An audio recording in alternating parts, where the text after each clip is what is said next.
Hi friends, welcome to Priya சமையல். இப்போ lunch தான் ப்ரிப்பேர் பண்ணிகிட்ருக்கேன். ஆக்சுவலி இன்றைக்கி ஹோட்டலில் சாப்பாடு வாங்கிக்கலான்னு தான் ஒரு ஐடியாவில் இருந்தேன். ஏன்னா இன்றைக்கி காலையில் தான் ஊர்லேருந்து வந்தேன், டயர்டாக இருந்துச்சு.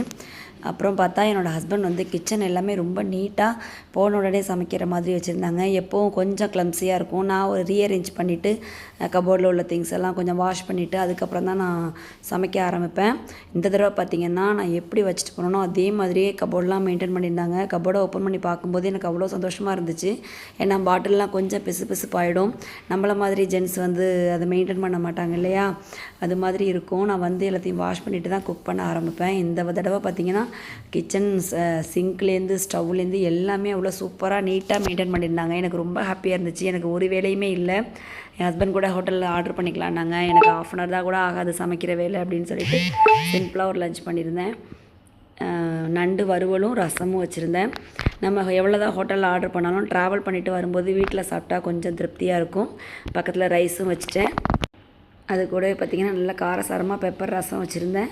இந்த ரசத்துக்கும் இந்த நண்டுக்கும் பார்த்திங்கன்னா சாப்பாடு ரொம்ப சூப்பராக இருந்துச்சு. 3 பேருமே ரொம்ப விரும்பி சாப்பிட்டோம். நெக்ஸ்ட் வீடியோவில் உங்களை மீட் பண்ணுறேன். தேங்க்ஸ் ஃபார் வாட்சிங்.